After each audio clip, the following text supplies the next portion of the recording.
So we actually have some good news to talk about this meeting. Wow. First of all, out of nowhere, WestCog announced that the DOT was soliciting grant applications for design studies in various corridors in the amount of $150,000, and basically gave us about, I think, Mary, correct me if I'm wrong, 2 weeks to get the application done. So Greg, Mary, Steve, myself, we were all chipping in to get the application done. Greg did most of the work. I'm sorry, Mary, but I don't know what the PC is. What is the PC? I know EDC is the Economic Development Committee. Planning Commission. What is it? The Planning Commission? Okay. So they had to both vote to apply for the funds, and both of them voted in favor of a design study for the extension of the Greenway, both north and south. And as part of the package, because in the guidelines for the application, it said that they would be giving more weight to a regional application. So Steve was able to get letters of support from the mayor of New Milford as well as the mayor of Danbury. So the application is going in with, basically 3 towns pushing it. And I'm not sure that the money will cover it, but we might be able to get design studies both north and south. So, and I've been in touch with Lori Giannotti, who works for WestCog, but also is on the DEEP committee. So, and she is very much in favor of this. Now, there's no guarantee that we're going to get it, but I think we've got a good shot at it because of the regional aspect and because the Greenway is #2 in the state. So I'm also not sure when we're actually going to hear. I'm guessing it's probably going to be a couple of months, but you never know. The thing came up so fast, maybe they'll work quickly with it. And that this is actually coming from the DOT. So, these are the types of things that just pop up. You don't think you're going to be, doing anything for months, and all of a sudden something pops up and we have to react to it, which we did. I didn't get the final package until Tuesday, I think it was. And I honestly haven't had time to read it. So I'm going to forward it to everybody just so they can see what the application looked like and the letters that accompanied it. And then we'll see what happens from here. But it would be wonderful if we didn't have to wait for the DEEP program to get funded, because that's probably not going to happen till the fall. And if we could get a design study done, it would take care of a lot of the question marks that we have, such as, how do we get through the town center area? What might we have to do for Riverview if we did go behind the condos there along the river? What extra steps might we need to take? So it would be wonderful to, if we did get the funding. So that's, basically the first news we've had on moving forward in a while. So let's hope we get it.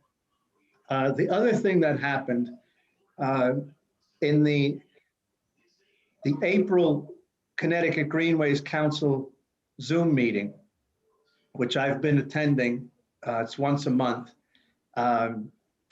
They again reiterated that the DEEP program has not even been discussed as to when the next round of funding will be.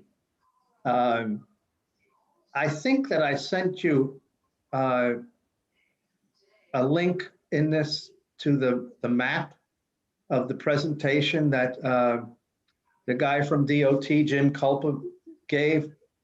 And it's a map that shows basically all of the greenways and bike paths in Connecticut, and it shows in about six different the six different states, starting from in design phase or planned, just planned, not even in design, all the way up to construction, completed. And so it gives you a good idea of how they're trying to connect different greenways throughout the state, which has been their focus. And you look at ours and it shows, the Still River Greenway piece in Brookfield completed, and then it has planned up to New Milford and planned south into Danbury. So it's a good map that, they haven't been updating all that much, but this fellow was saying that they're going to be updating it on a more regular basis moving forward. But the more exciting news was, if you remember back from our March meeting, I had proposed to the council to have Brookfield host their annual awards ceremony, since they haven't done anything in the western part of the state in a long time. And they chose Brookfield as the site for their annual awards ceremony. So I've been working with Mary and Steve. The date is June 4th at 10 o'clock in the morning. You obviously are all invited. And the way that it plays out is we're going to have Steve do a introduction, then the head of the Greenway Council will give awards to various greenways and volunteers across the state. And at noon, we'll be taking a walk on the Greenway from Town Hall up to the town center. And Mary has lined up a woman named Kathy Hagedorn, who is the director of the Connecticut Audubon Society. And she's going to lead the walk and talk about the environmental, the strength of greenways on the environment. And I'm sure she'll talk about birds and what birds are there. But then as we get closer to the town center, I'm going to talk about, the economic benefit of the Greenway and, basically introducing all of these people who have some kind of a say in what happens with greenways and funding throughout the state, introduce them to, why this greenway is #2 in the state and why we want to expand it.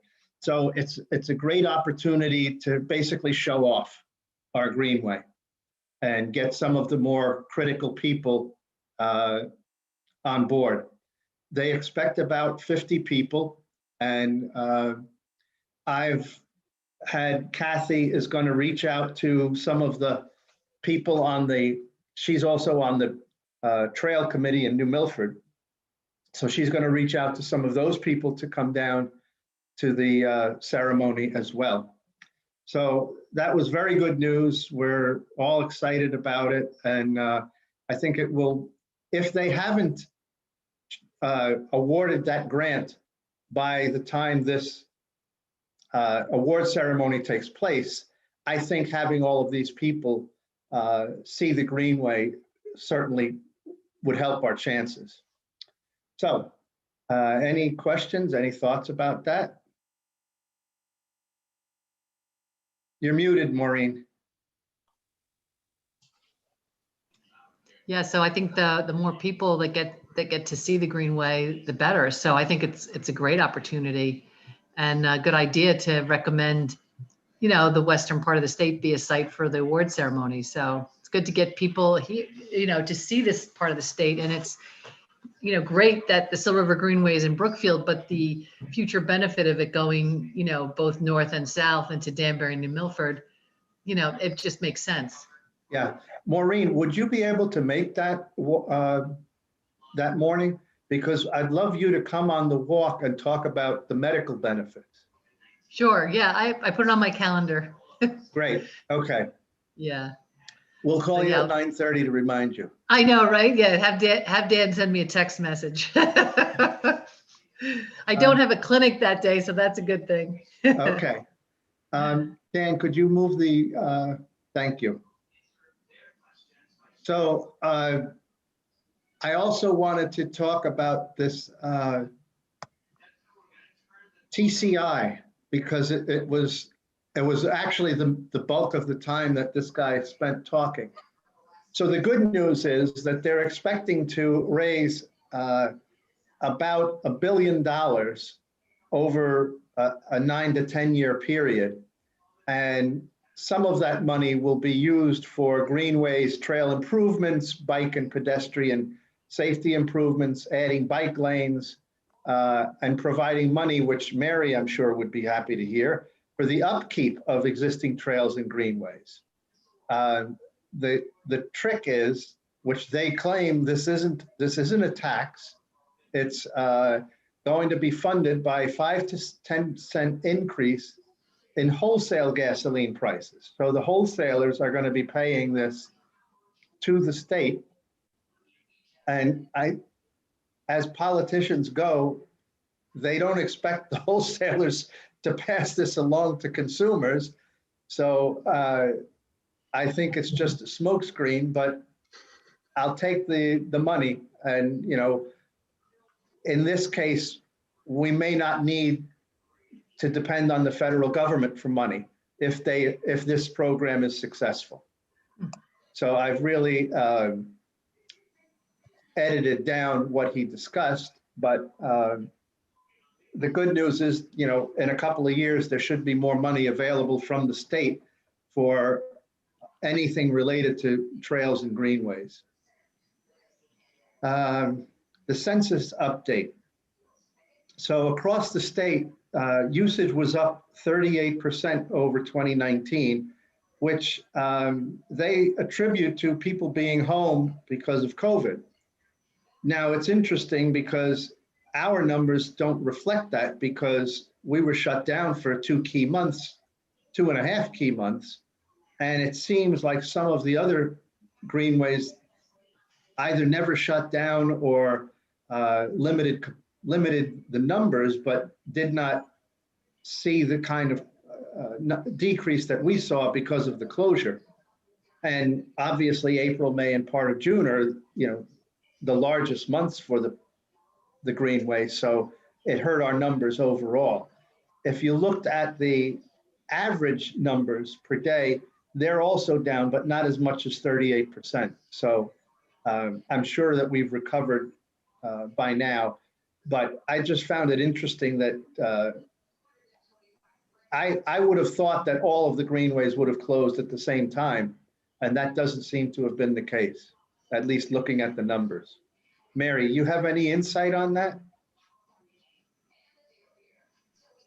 I'm trying to remember back. At the time, it was a very unusual thing for the Greenway to be closed. And I think that most other greenways around the state, if they did close, it was for a very short duration. I think we were probably closed the longest around here. But what was interesting to me, and even though our yearly numbers were down, our single daily use numbers, I think we had some of our highest ever single daily use numbers in February and in March before the Greenway closed. And so I think that, you know, we could also use that for information, just pointing to the growth of the Greenway, even though we don't see it in the yearly number. Right. And was the closure of our greenway, did that come from the state, or was that a town decision? That was a town decision based upon the popularity of the Greenway at the time, and without us having you know, full understanding of how the virus was being spread, the town felt it was in everybody's best interest for public health to shut down until we could figure that out. Okay, so that would explain the difference in the greenways and how when and how long they were shut down. Correct. Okay, got it. I think all the park and rec, wasn't all of the park and rec programs closed down for those months, that period of time? It wasn't just the Greenway? So like I know basketball was you know, was all the basketball courts were closed and the playground was closed, wasn't it? So, yeah, well, the Greenway, I believe the Greenway was the last kind of kept facility to close in Brookfield. It was, playground was closed first, and then I think the courts came a little bit after that, and then the Greenway was still open even when we were in the midst of closing those other facilities, and then the Greenway was closed as well. And then for the time, we only had really our open spaces open for a solid, month or more from my memory. Right. Okay, well, we're obviously back on track because I can see the numbers, and I just driving up around the town center, you see how many more people are using the Greenway. Those extra parking spaces have really helped up on the northern end. So Maureen, you missed this piece, but I've been extremely busy the last 2 weeks because I was closing my first issue, and it's actually going to press probably next week. So I've been very busy, but at the same time, I have finally started to do some of this rec stuff. I went to the Union Savings Bank. I got all the forms I need from them, and more than the forms, it's information that I have to supply to them about the corporation. So I have to dig out the articles of incorporation and make copies of that and that stuff. I'm opening the PO box tomorrow, so now that I have a little more time, we'll get this going.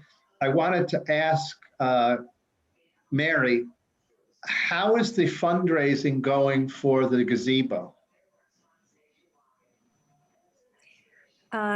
He had a very solid response to the fundraising.